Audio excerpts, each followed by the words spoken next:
Who's talking? Okay. Except for that big wall they just put up. No. No. Thanks a lot, Tom. That All was right. David. I think we're ready to get started. Okay. So welcome to the roundtable. I'm gonna mute everybody except for Antoinette, just so she can get through her slides, and then, you know, once she's done, we can ask questions and have a discussion. Does that sound okay to Okay. everybody? Sure. Okay. All right. All right. Thank you. Okay, well, thank you for inviting me. My name is Antoinette Reyes. I'm based here in Las Cruces. I'm a staff member with the Sierra Club Rio Grande Chapter. So I was just going to give you a quick little overview of the chapter before I dive into more of what I personally work on. So I included our webpage on here as well. We're a member-based organization. Primarily, we're volunteer-run. Our board of directors are elected volunteers. We're separate from the National Sierra Club, but we do work together. Our chapter includes all of New Mexico and West Texas, so El Paso area. Some of the topics that other volunteers or staff members are working on that doesn't really overlap with my work include Chaco Canyon, oil and gas, opposing the Gila diversion, supporting the reintroduction and success of wolves, opposing Holtec, the Global Warming Express Elementary Program. They primarily work with 4th and 5th graders, and they've helped empower them and have encouraged them to make public statements at different hearings and to be more involved in climate justice. And we do quite a bit of work at the PRC in terms of energy and encouraging renewables. And we also have work a little bit on electric vehicles. We find standing declarants for some of our lawsuits, among other things. I personally work mostly on oil and gas in the Permian Basin, so Carlsbad and Hobbs area, as well as our campaign against the border wall. So I'm going to try and talk about both of them. Hopefully I didn't put too many slides in here, but there's just so much to talk about. So this is just a map just to generally show you that the Permian Basin, a lot of it is on the Texas side, but there is a section in New Mexico, and that's primarily some of my work has been on the Texas side as well, but I try to stick to New Mexico. So I included a couple of little videos. I'm going to play them just to kind of give some of you an overview if you aren't too familiar with oil and gas and the extraction process.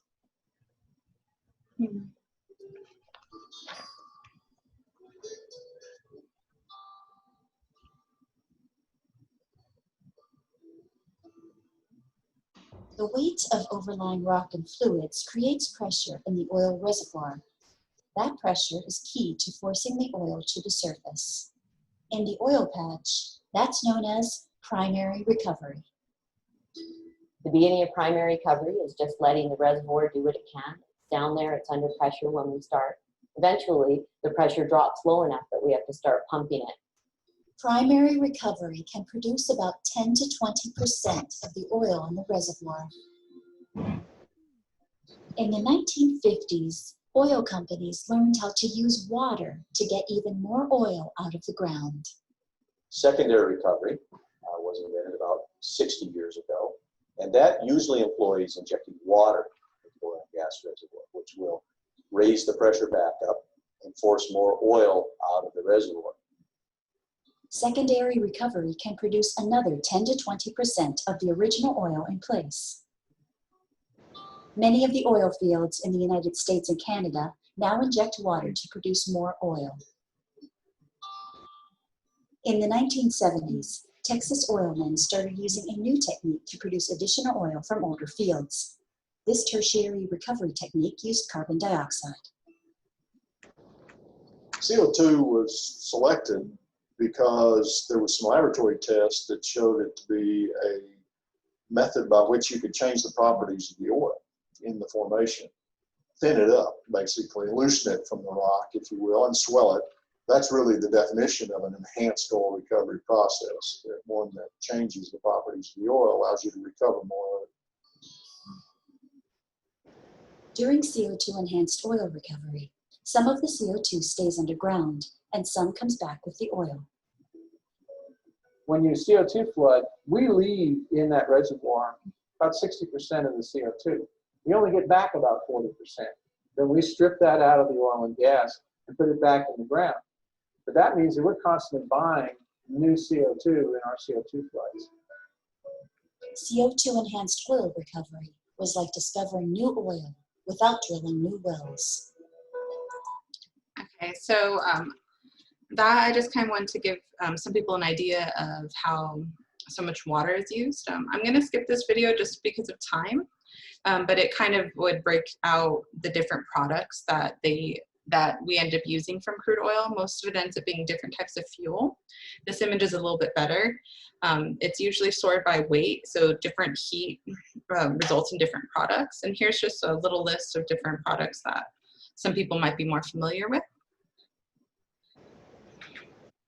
So generally, oil and gas in New Mexico takes place in the Four Corners region near Farmington, as well as in the Permian Basin, Carlsbad and Hobbs. In the north, there tends to be more natural gas, oil and gas operations, and in the Permian area, it's more oil-based. So they have similar concerns, but a little bit of different issues that they encounter. So this is just a little snapshot of some of the pipelines that cross our communities. And one thing that I find interesting in the southern part of the state is that despite having more oil and gas in the eastern part, there are only 2 air monitors for the entire region. There's several around Las Cruces, as you can see here as well. So to go into the booms and busts, so the price of oil has been dropping. Some of that can be related to the COVID-19 pandemic and the stay-at-home orders, changing the way people behave and dropping demand. In addition to a price war that was going on between Russia and Saudi Arabia, when everyone was cutting production, they went to full capacity, causing the price of oil to drop. And there was a huge oversupply of oil in the market. So in April, oil demand had fell by 29 million barrels per day, and that was the lowest in 25 years. It was just below 30% of what demand was prior to the coronavirus outbreak. To counter this is when many, as I had said, were cutting production to boost prices. Typically, oil production and consumption tend to be very similar on a quarterly basis. Therefore, we don't normally store oil. It usually tends to just keep moving because it's being used at such a rapid pace. So when there was that drop in demand, there was a huge problem with storing the extra oil. So some places were using tankers or just trying to think out of the box of what to do because they didn't want to completely halt production, but they didn't have anywhere to put the oil. And this is just a snapshot of how low the price of oil had dropped. At one point it was actually negative in the US, which is, we use an index that's based on the Western Texas, I forget its name, but it's WTP oil price. And that one, it actually had gotten negative at one point. Now it's starting to go back up and it's very stable around the $40 area. So what is wrong with low oil prices? Ironically, it negatively impacts alternative fuels. It causes budget shortfalls in areas that are oil dependent, such as the state of New Mexico and local governments, such as Farmington, Carlsbad, and Hobbs, as well as the amount of workers that are laid off, among other things. So, so to talk about abandoned wells a little bit, so bankruptcies, this isn't really prompted by COVID-19, but a lot of producers seem to kind of be taking advantage of the pandemic because as this chart shows, bankruptcies have been climbing quarter after quarter since 2015. With 2018 last year, they were setting records for the number of bankruptcies. And here's just a little map to show where some of the bankruptcy filings have taken place. Texas has quite a bit. There's not very many in New Mexico, but there are a couple of different companies that are at risk. And then oil field services, this can include just different types of operators or services that the oil companies use. Some of this could be like transportation or different services. And these are more bankruptcies. There's 4 in New Mexico. Midstream companies, these are usually more of the transportation. So what happens when a company goes bankrupt? Usually, if it's on BLM land, there's a federal bond, and if it's in New Mexico, we charge a bond per company, which is very low bonding levels. So the bonds are if a company goes bankrupt, how we're supposed to be able to cover the remediation or taking care of the land and closing the well. These bonds aren't sufficient. According to the state land office, there's one company that has over 600 leases with thousands of wells, yet they're only required to pay one mega bond of $25,000. Remediating a single well averages $28,000, and that is if there's no spills around the site and no complications. Right now in New Mexico, there are there's an extra number here, 711 abandoned wells in New Mexico, and then there's 2,800 inactive wells that some of them could potentially become abandoned wells, and there's 68,000 active wells. Unfortunately, the New Mexico legislature did not pass House Memorial 29 in 2019, which would have funded a study to see if New Mexico should raise the bond required on state trust land. But fortunately, our land commissioner, Stephanie Garcia Richard, she was able to find the funding elsewhere, and she's spearheading a study without the support of the legislature. So hopefully we're able to get those results within the next year. So to move on a little bit into produced water, the oil fields use a tremendous amount of water per well, approximately 70,000 wells. Oh, so I guess this number fluctuated, sorry. So in Odessa and Midland, Texas, it says that they use between 264,000 to 2.6 million gallons of water each time a fracking triggers the flow of oil. And this is usually, so that amount of water is over 2 to 5 days. So it's a huge amount of water that we're using. The water used per well generally is between 1.5 million to 16 million gallons. So the produced water is a waste byproduct in the oil industry. All oil wells generate this wastewater. In New Mexico, we primarily use hydraulic fracturing or fracking. This means that they also put frac fluids inside of the water and other things that they put down into the ground. And oil and gas wastewater is excluded from the Hazardous Waste Act, despite all of the toxins and other not great things inside of it. And some wells produce up to 10 times more wastewater than oil. The average well in New Mexico produces 4 times the amount of wastewater than oil. Hobbs alone produces about 1 million barrels of produced frac water a day. And managing this massive amount of wastewater produced by oil and gas has been a challenge for New Mexico. The state has stated that they get roughly a dozen permit requests per day, and that they're almost putting well on top of well. And those are producing wells as well as disposal wells. So nationally, this is a huge problem with more than 900 billion gallons of wastewater annually from oil and gas operations, which is enough to fill more than 1,000 football stadiums. And since fracking is a 10 to 15-year-old industry, this is part of the reason why there's so many data gaps, and there's not many viable solutions for what to do with this waste. And oil and gas has seemed to, I'll talk about that later, sorry. So when the fluid is injected into the ground, it brings up ancient waters from below the surface, water that is rich in heavy metals, hydrocarbons, radon, barium, and other naturally occurring carcinogens and radioactive materials. The state of New Mexico often touts that industry is required to report what they put in it to frac focused. However, they aren't required to disclose anything that they determine to be a trade secret. So there is a lot of additives that we don't know about. The fluid itself is 3 to 4 times saltier than seawater. In New Mexico, there are approximately 536 chemicals that are on frac focus. So that's, again, not including those considered a trade secret, from hydrochloric acid to antifreeze.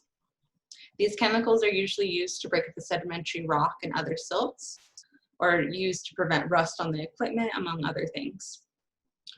And in the case of Pennsylvania, they were able to see that their fluid was very radioactive, but there has not been enough research to know what naturally occurring elements are in New Mexico, because each community has unique geology.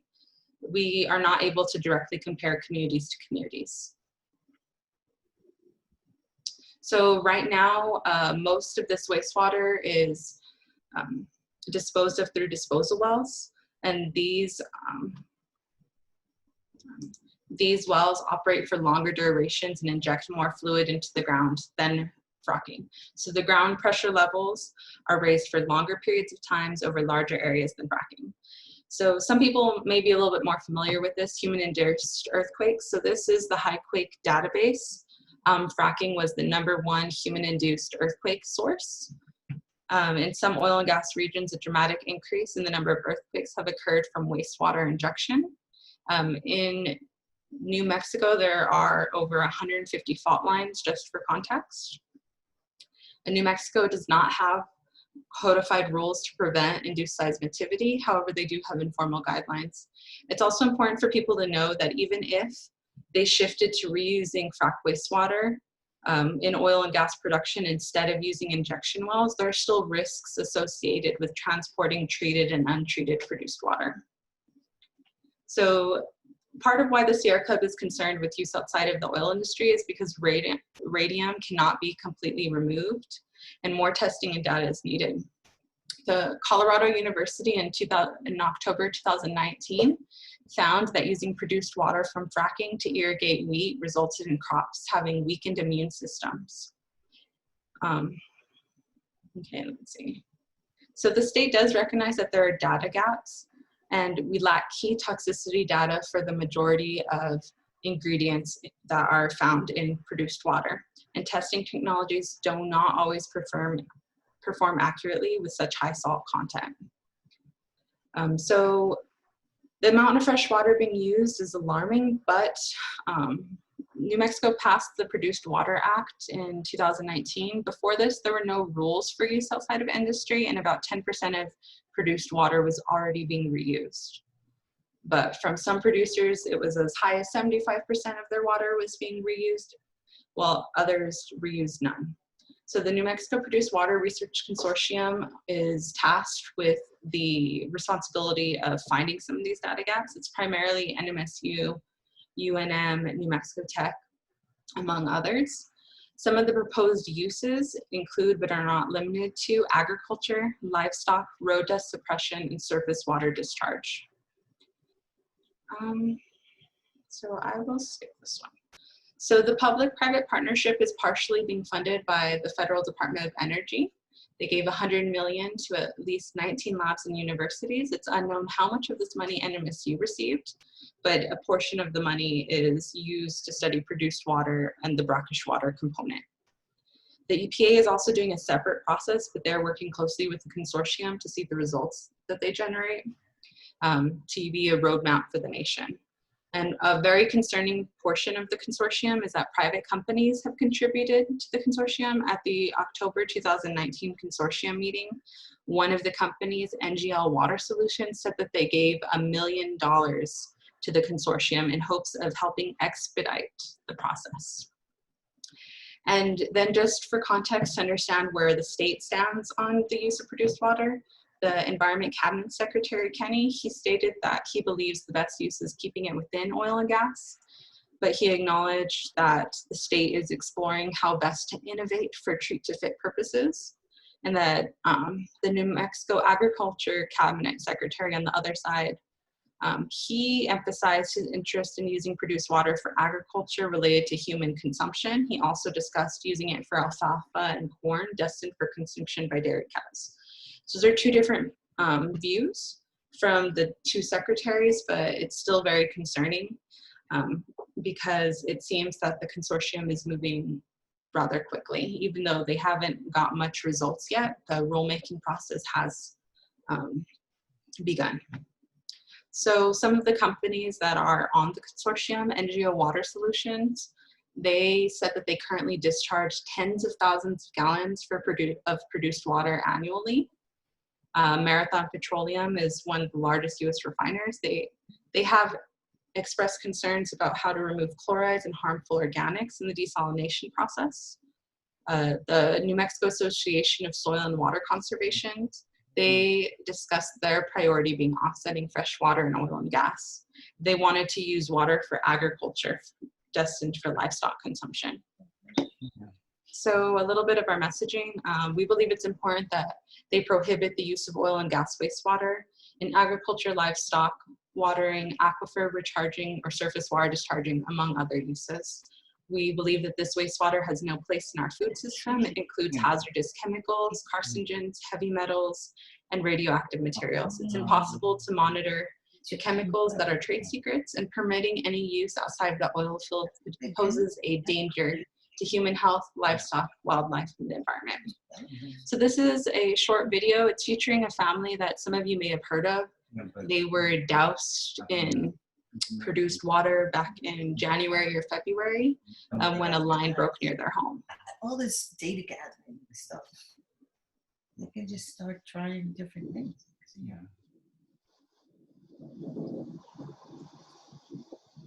And then test it, see what's left, see what's in it. Born and raised here, went to high school here. Oh, sorry. I was trying to respond in the chat at the same time, but I guess it didn't let me.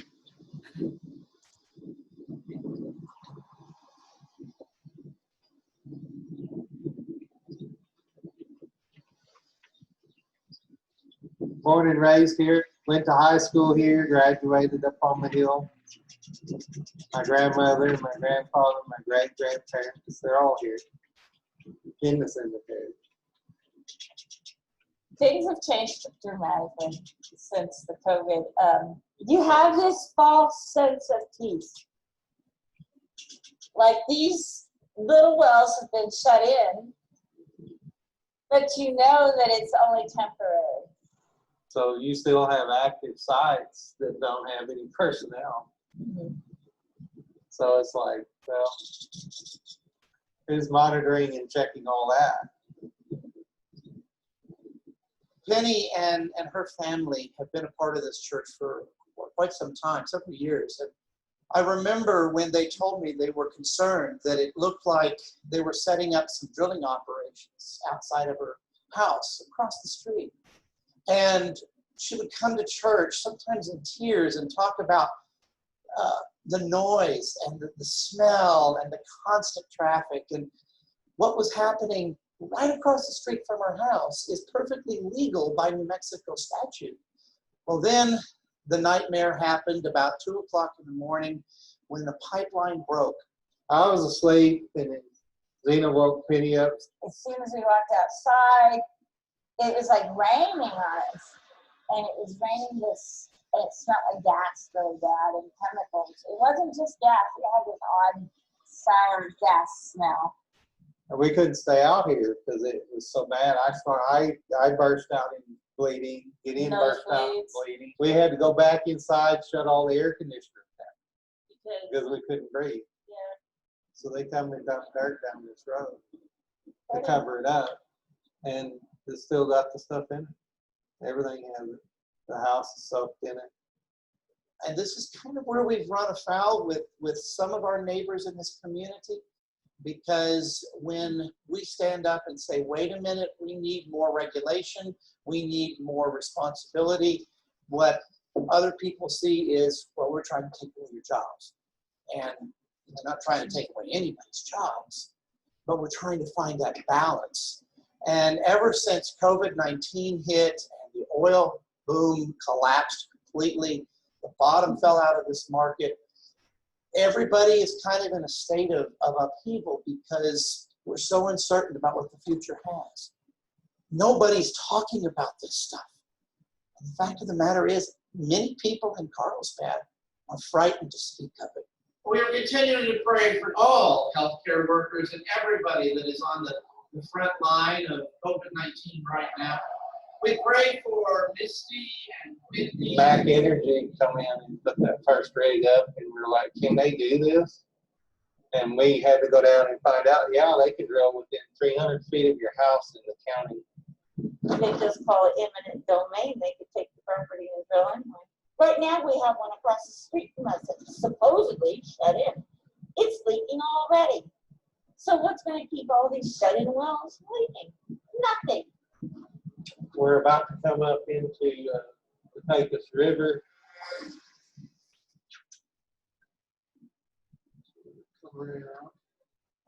Actually, no, those are swallows. Swallow. This is one of our spots, isn't it?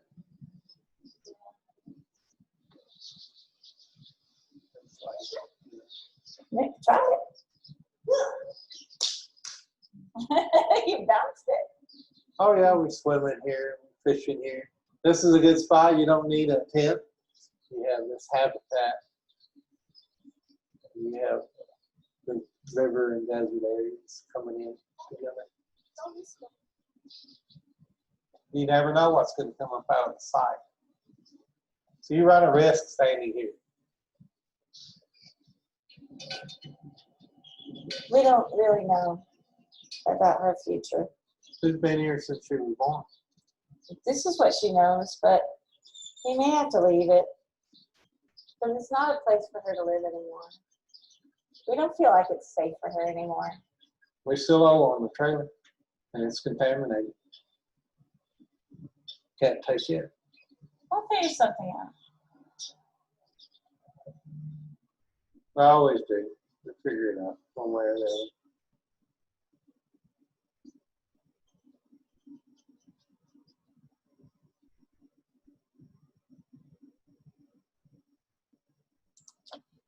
Okay, so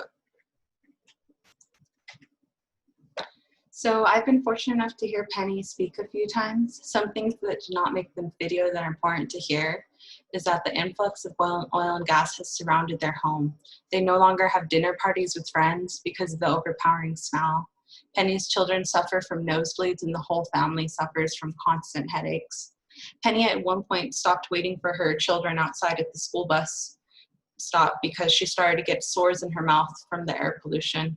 At one point, her husband, Dee, counted 27 flares within a mile of their home.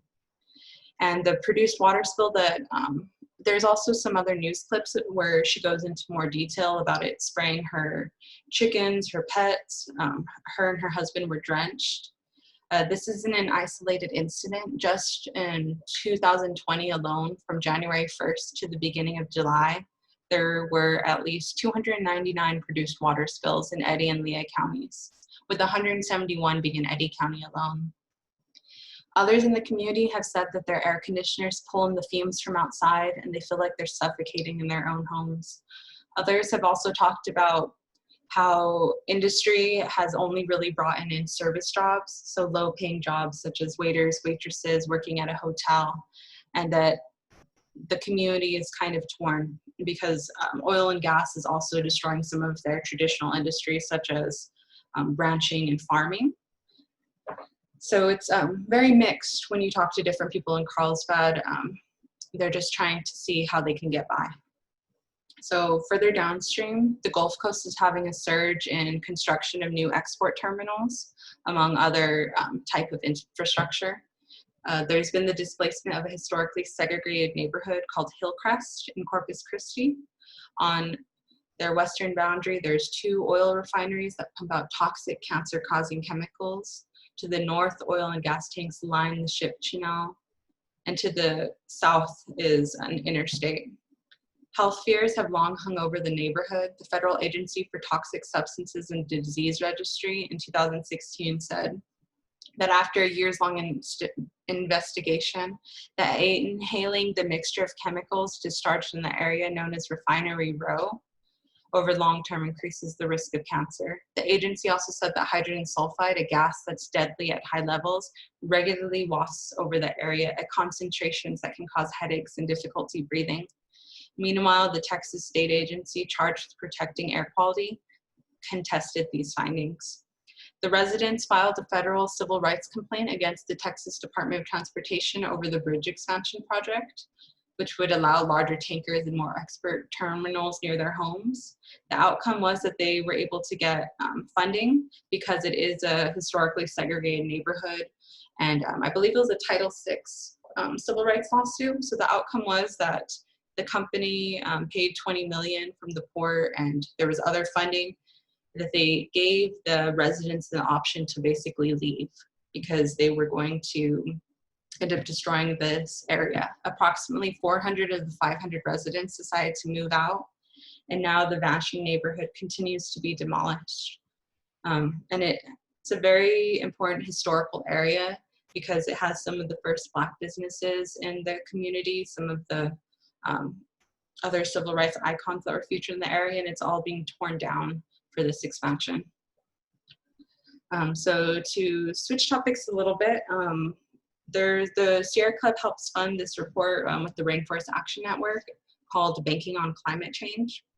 And in this presentation, I'm featuring sections of the 2019 and 2020 report. Chase Bank is still the #1 banker of fossil fuels. There's 35 banks that have paid $22.7 trillion towards fossil fuel projects since 2016. And JP Morgan Chase, for 4 years in a row, has been the #1 banker. They fund 36% of all projects. They are the first bank to blow past $250 billion. And there's a little snapshot of some of the different types of projects that they fund. The 36 US banks, this is how much each bank has paid from 2016 through 19. So, and then fracking financing is dominated by Chase, Wells Fargo, Bank of America, and Citi. And only a handful of banks, which are all European, have begun to place restrictions on funding fracked oil and gas projects. And then also JP Morgan, Chase, and Morgan Stanley, they are the biggest funders of LNG import and export terminals, like what is being, some of the projects that are being built near Corpus Christi. And then for, so these are specifically to fracked oil and gas operations, and they were ranked a Ds. And this, there's a section that kind of focuses on the Permian Basin and how much the surge in oil and gas production, how it's impacting the climate crisis. Just for time, I'm going to skip this, but if anyone is interested, I'm more than happy to send out links or follow-up information later.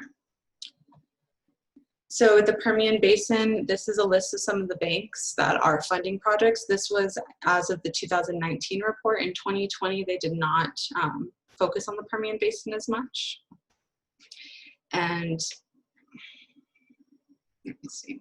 So in this next section, so the Trump administration is considering paying US oil producers to leave crude in the ground, as well as increasing the US government's emergency stockpile of crude oil. The plan would require billions of dollars in purchasing in addition to the cost of expanding oil storage. The Energy Department is discussing stashing oil in floating tankers, unused refinery storage, among other places. The agency has already announced that they were in negotiations with 9 companies to store some 23 million barrels of oil and expects to offer more space in the coming weeks. The US Energy Department's draft plan at current prices would be at least $7 billion. The government would contract with companies to buy oil locked underground while asking producers to hold off on extracting or delivering it. Companies would be selected through an auction, and when that crude is finally extracted and sold, the proceeds would go to the Treasury Department, minus transport and holding costs. It's important to note that Congress has already blocked a previous attempt to spend $3 billion on US oil with a strategic reserve, but these proposals just keep coming. And this is a picture from some of our partners. So while all of us have been working to flatten the curve and support those on the front lines of the COVID-19 crisis, the fossil fuel industry has been working to profit off the pandemic. They've lobbied the EPA to drop all pollution controls, pushed forward pipelines like Keystone XL, tried to get out of providing healthcare for sick workers, and more. Now fossil fuel companies are lobbying to get a huge chunk of the bailout funds meant to go to small businesses. Industry-friendly politicians are already lobbying Treasury Secretary Steve Mnuchin to open up the $500 billion Trump slush fund to coal, oil, and gas companies. With over 16 million people out of work, now isn't the time to be giving handouts to fossil fuel billionaires and wealthy CEOs. If we can generate a large enough public outcry, it will ensure that big polluters aren't allowed to profit off this pandemic. For years, fossil fuel companies have ignored the warnings of scientists and economists and spent trillions on new fossil fuel production instead of helping us transition to a clean energy future. They've engaged in greedy stock buybacks and taken on huge amounts of debt, engaging in risky speculation. Don't let them use the COVID-19 pandemic as an excuse to paper over decades worth of mismanagement. Please send a message to our members of Congress to demand that they oppose all efforts to bail out the fossil fuel industry and instead focus on giving direct relief to those in the front lines of the crisis. We're asking that members of Congress strengthen our communities by supporting people, not polluters. So to switch a little bit, so the shale bubble is bursting in the Permian. The oil and gas industry was teetering towards financial failure before the COVID-19 pandemic, and now it is trying to take advantage of the national emergency by lobbying for more subsidies, bigger tax breaks, and even weaker regulation. This is particularly important in the Permian Shale Basin of West Texas and Southeast New Mexico, where a return to the aggressive pre-COVID industrial expansion would mean climate disaster for the whole world. The Permian, the Earth's largest oil and gas climate bomb, has a fuse that was lit 7 years ago. Oil and gas companies have a pervasive problem with methane pollution, a greenhouse gas 86 times worse for climate than carbon dioxide. While CO2 stays in the atmosphere longer, methane, as the Scientific American puts it, warms the planet on steroids for a decade or two before decaying to carbon dioxide. Whether an operator is specifically after natural gas or exclusively oil, methane pollution is inevitable. It leaks into the air or is intentionally vented or flared. According to the Advisory Group on Climate Change and Human Mobility, the primary ways that migration and climate change intersect is migration, displacement, and planned relocation. Most people relocate within their home country, but in some cases, people mass migrate from impacted areas outside their nation's borders. So migration is more considered voluntary, whereas displacement is more forced. I'm primarily going to be talking about displacement in the next few slides. As climate change progresses, we're seeing increasing impacts that make adaptation impossible and migration necessary. Climate change is taking away people's homes, communities, and lifestyles. From 2008 to 2018, according to the International Office on Migration, an average of 26.36 million people per year were displaced by disasters. That's one person every second. Today, there are more people displaced than any other time since World War II. And storms and floods alone made up 85.5% of 2018 new disaster displacements. Extreme weather events were the primary cause of disaster displacement. Other weather-related disasters include droughts, wildfires, landslides, and extreme temperatures. It's important to note that slow onset processes such as drought, desertification, or sea level rise are increasingly affecting mobility worldwide, but it's difficult to accurately capture the number of people displaced by slow onset processes. Another important connection to make that is not easily captured is the indirect consequences of the disasters outlined on the last slide. Disasters stress a country's resources and ability to rebuild and adjust to a changing climate. Disasters have the potential to destabilize countries, exacerbate food shortages, and increase inequalities. Climate change is a known threat multiplier. According to the Pentagon, this means that climate change is a factor that can make a bad situation worse, destabilizing weak states and making it more difficult for them to recover. The Hague Institute for Global Justice has a slightly different definition of what it means for climate change to be a known threat multiplier. The Institute says that climate change disrupts and puts additional strains on livelihoods, including food, health, economic, environmental, personal, and political security.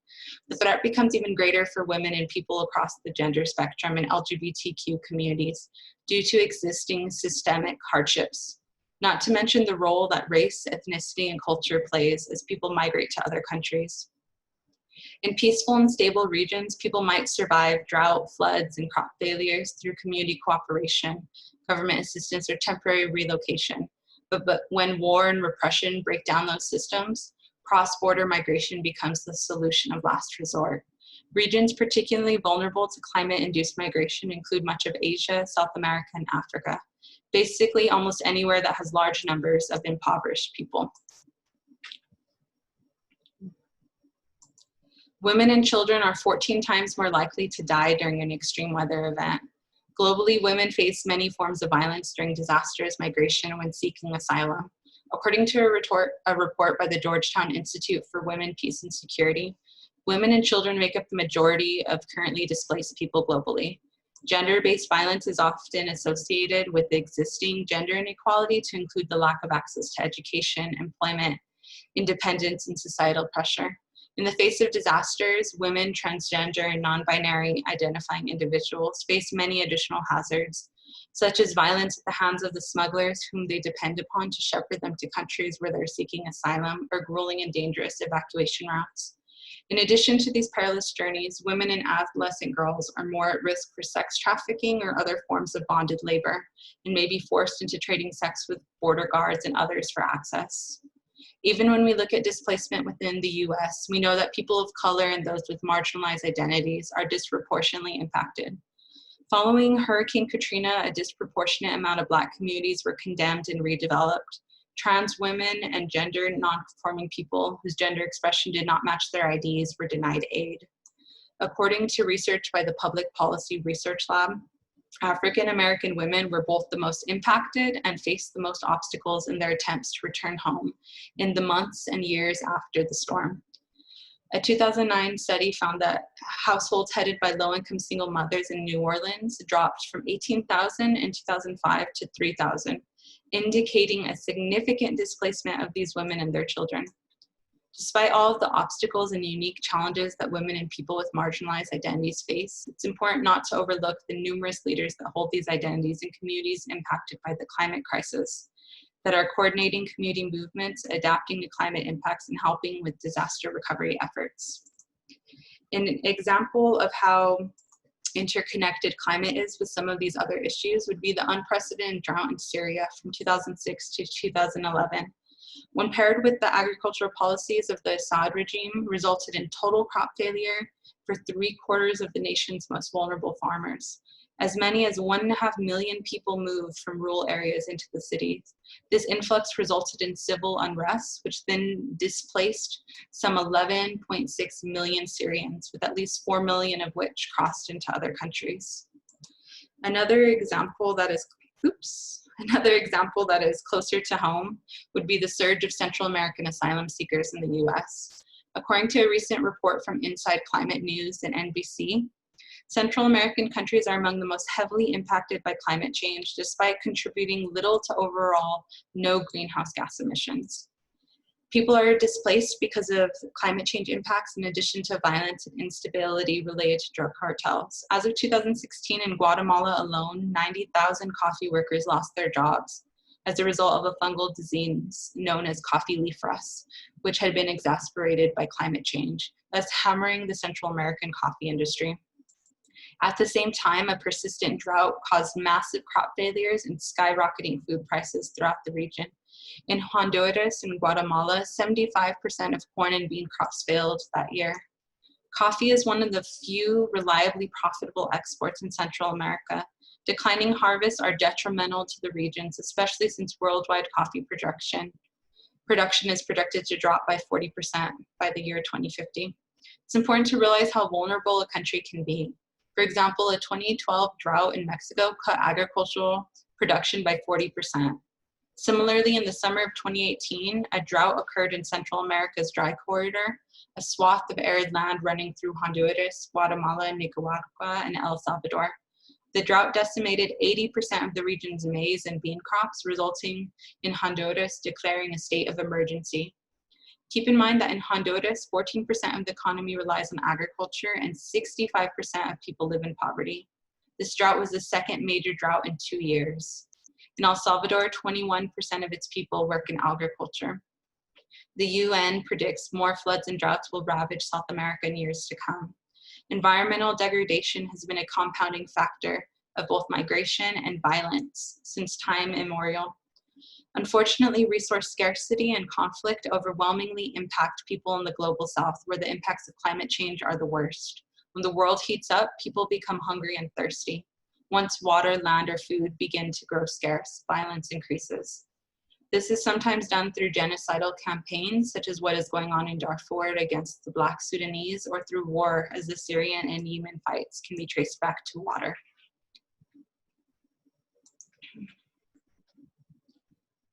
So, living in the borderlands, many of you may know that our communities are interconnected with those on the Mexican side of the border, whether it's for commerce or tourism. Our communities are welcoming of various faiths and cultures. Our communities are some of the safest in the country, despite the militarization of our communities. The national rhetoric that demonizes immigrants has encouraged people from the other side of the country to terrorize border communities, such as the massacre that took place in El Paso last year. I included this picture from one of the ports of entries in New Mexico to highlight the irony. 10 to 15 years ago, there was no wall in this area, and now its placement feels like it is dividing a community. There are about 5,000 people on the Mexican side of the border and 1,500 on the US side. How interconnected we are is clear during the school year as the school bus takes American children from Palomas, Mexico to the public schools in Columbus and Deming, New Mexico. So what is the Sierra Club doing? We're working with our partners to track wildlife hotspots to protect migratory paths. Some of the threatened and endangered species are the Sonoran pronghorn and Mexican gray wolf, who depend on genetic exchange with the populations in Mexico to ensure their survival. We've also started a storytelling project for social media to capture the voices of people from the borderlands, and we've also been actively finding venues across the country to display an art exhibit called Lens on the Border. Some of the images are featured here. So what you can do to help with this aspect is to advocate for gender responsive local disaster response planning in your community, such as the integration of safeguards to protect women and LGBTQ survivors from gender-based violence in post-disaster and temporary living situations, or systems to check in on the elderly in the event of an emergency. And to also request that all data gathered post-disasters be disaggregated by sex, gender, sexuality, race, and class. And another important thing you can do is help change the narrative when it comes to how we discuss migrants and asylum seekers. This is not only important to improving the way Americans treat people that are not born and raised in the US, this is important because it directly impacts the way people in the borderlands, particularly near the southern border, are able to live and the way we are treated by the rest of the nation. So to go a little bit more into our border campaign, just as an update, as of July 6th, 730 miles of new and replacement walls have been funded, with 229 miles complete, 326 under construction, and 183 in pre-construction. Congress has funded $4.4 billion since 2017. 94 of the 272 miles Congress funded are complete. And then I broke up the funds into the rest of the money has been diverted from other purposes, $6 billion from the Counter Narcotics Fund and National Guard. And of these, approximately 98 have been complete of about 291 miles funded. And from the Defense Department, the money was taken from the Military Construction Fund, Military Pay and Pensions, as well as the National Guard funds. 175 miles funded, 38 complete, and then it's unclear how many miles were built with the 600 million taken from the Treasury. And then on the legal front, the National Sierra Club began working against the border wall about 2 years ago, but the Grand Canyon chapter in Arizona has been working on this for over a decade. Every time a new section of wall is funded through Congress or through the diversion of funds, we look for standing debt clearance, people who live, work, or recreate near the proposed wall sections. The emergency declaration itself, as well as the diversions of fund, has been found to be illegal in court after court. The Sierra Club, represented by the ACLU, successfully argued at the District Court and the Ninth Circuit Court of Appeals that the diversion of funds was unlawful, but because the Supreme Court is allowing construction to continue while the Trump admin appeals, much of the construction will be complete by the time the Supreme Court hears the case. Essentially, court after court has ruled that it was unlawful or illegal, but they're not able to put a new injunction because the Supreme Court has stayed it until they hear the case. And they won't hear the case until at the earliest next month in September, but it's more likely that it won't be until next year.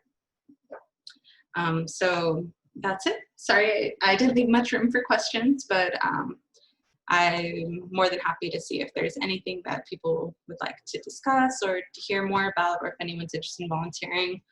Here's my email address and my phone number. Very good. Mhm. Oh, it's not on yet. Thank you. Is the Sierra Club having Zoom meetings right now, or how are they communicating? So we have been doing more social media, but we are talking about doing like a Zoom like webinar series, but we haven't done that yet.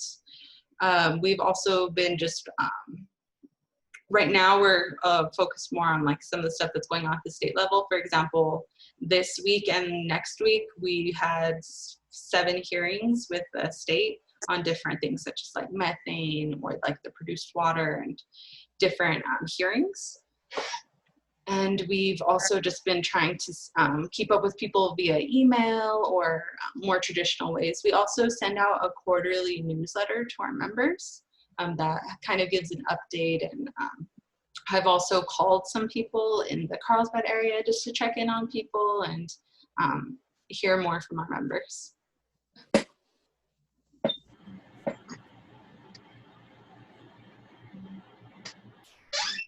Antoinette, is you discussed early on the issue of contamination of the waste materials from the fracking and other things.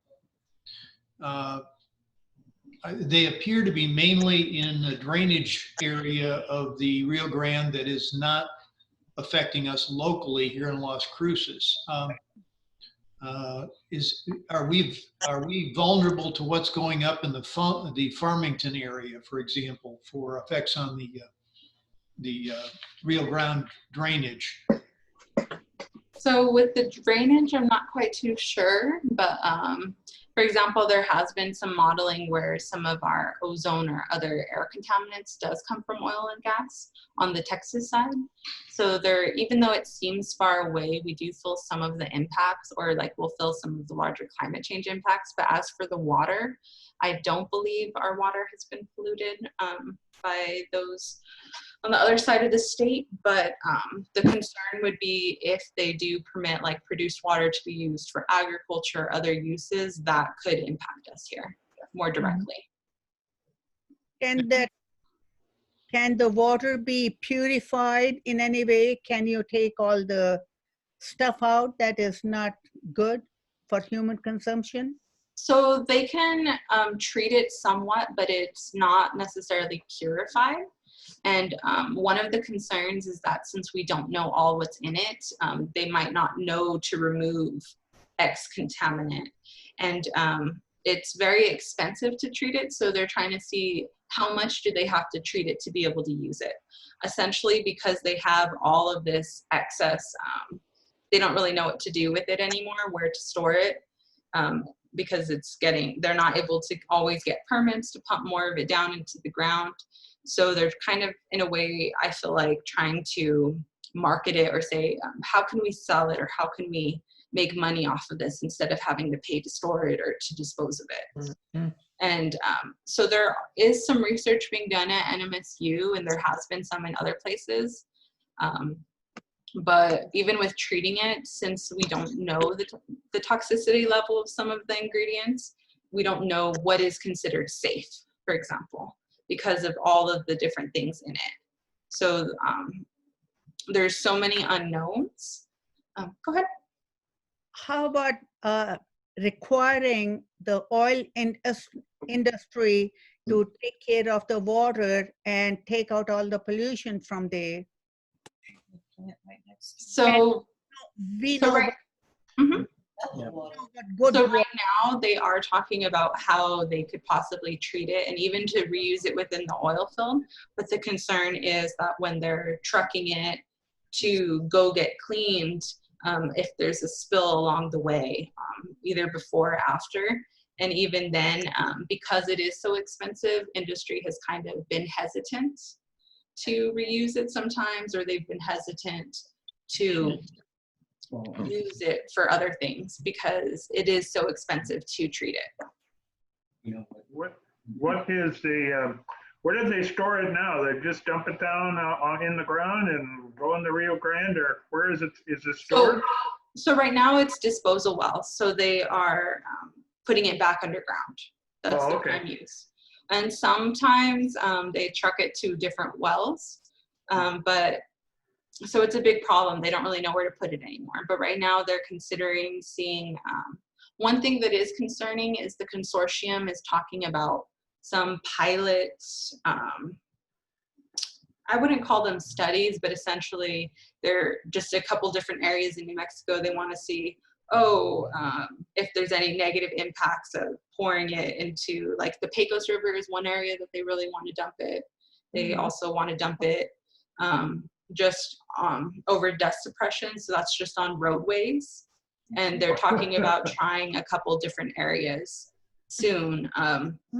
But there doesn't seem to be any safeguards or any way to know if it's going to be safe. Antoinette, this is Tom Dormady.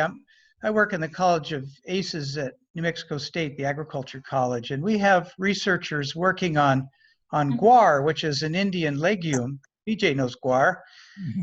As you can make a powder out of the beans, guar gum when you add water, and it's being used now in fracking, and that's Kubal-Shan Grover, Dr. Grover, and I think it'd be good for the Sierra Club to look into the organic solutions that are being researched at the universities to totally replace these radioactive and caustic chemicals that are being used in these secret formulas. Well, part of it isn't just to break up the sediment. So some of the stuff they put in there is, for example, so their equipment doesn't rust. So some of it, of the additives, aren't necessarily just for extraction or for maintenance. And it's like a whole slurry of things, but it would be interesting to hear more about different organic options that the oil and gas has available to them. So thank you for mentioning that. You mentioned Chaco too. Give us an update on what's going on with horizontal drilling and fracking up by Chaco Canyon. So it's actually my counterpart Maya works more on Chaco Canyon, but we have been involved with the coalition. I do know that they are not having as many lease sales or property that they're going to sell for more oil and gas drilling. I wish I could tell you a little bit more, but I'm not too sure, to be honest. But I could also tell you that the PRC recently approved some solar and wind to go into the areas where the coal plant is being shut down. So that will definitely benefit some of the people that live and work up there. Yeah, the air quality. Thank you. Another point I want to make or comment is the, with the kind of cost they have to do fracking to get out oil and so forth, it's very hard for them to compete at these lower prices of oil, say $30, $40, whatever it is now. Saudi Arabia pumps oil out of the ground just like water. And the ability of fracking with the cost, especially before they start pumping, is very difficult to compete with places that have wells that don't have all that cost.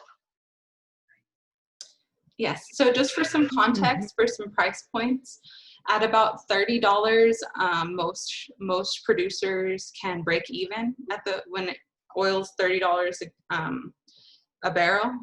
And at that price point, they don't really invest in like new drilling, but at $40, it becomes more profitable where they start having more exploration. Yeah, so at $40, they can do some exploring. Yes. Well, but only if we don't make them cover that cost of the bonding. Bonds that would cover things, and that downstream cleaning up after themselves. All that stuff that taxpayers basically are being burdened with. If we would have them cover that, and that would be their cost, then of course it wouldn't be $40, it would probably be $80. Yes, that's I mean, that is just, creative goddamn, you know, We also give them quite a balance bit sheet of or subsidy. profit and loss kind of dream up bookkeeping kind of crap. Called environmental services. That You is, the know. environment will suck up all the crap. I mean, hey, it's, you know, if I have other people paying my expenses, you know, I can live like the And Queen in of that England, regard, you you know, would- yeah. You had mentioned around Carlsbad that there were a lot of the traditional people, the farmers, the people that were there before the industry came, who are not really getting the high-paying jobs. From a political point of view, are those people, you know, turning against the oil industry, or are they bamboozling them into thinking that they want to keep oil extracted? It's mixed. It's there's a lot of support though from like their local government, and I think part of that is like the taxes. Yeah. But for example, one thing that I didn't really talk about is the public does cover a lot of things. Like there was a massive sinkhole, and that the city ended up paying for, or the city's paying for like damage to the roads from like all this heavy machinery going over. So they are getting quite a bit of subsidies. It seems like more and more people in the Carlsbad area are kind of turning against oil and gas, but at the same time, so many of their family members or different people have worked in the industry that they, it's kind of like a catch-22. It's something that I think is common in New Mexico, especially towards mining communities or communities with like detention centers, for example, where the community is dependent on those jobs or that tax money. So even if the majority of people are only working at like, for example, all the service jobs that were brought into Carlsbad, because a lot of the workers, many of them are from New Mexico, but there are some from other parts of the state, or people are coming in even from the Texas side. So the town of Carlsbad itself, for example, has gotten a lot bigger because of this oil boom. And it's changing quite a bit of different things. Even if someone had been there maybe 3-4 years ago, it looks completely different now. And it's just hotel after hotel, essentially, is what you see. That's the biggest difference, at least to me, is, and I wish more people would say things, but it's very hostile. Like if you do speak against oil and gas, for example, the Reverend who was featured in the video, like he has gotten like death threats or gotten like different attacks from the community because they feel like if you speak out against oil and gas, then the industry will like kind of target you in the community. Yeah. I just want to follow up on the extent to which the oil industry has been subsidized over the years. They get depletion allowance, tax breaks. They get more tax breaks than any other industry in the country, and they still do. So it's not just the taking care of the pollution. They have tax breaks that are beyond comprehension. They really are.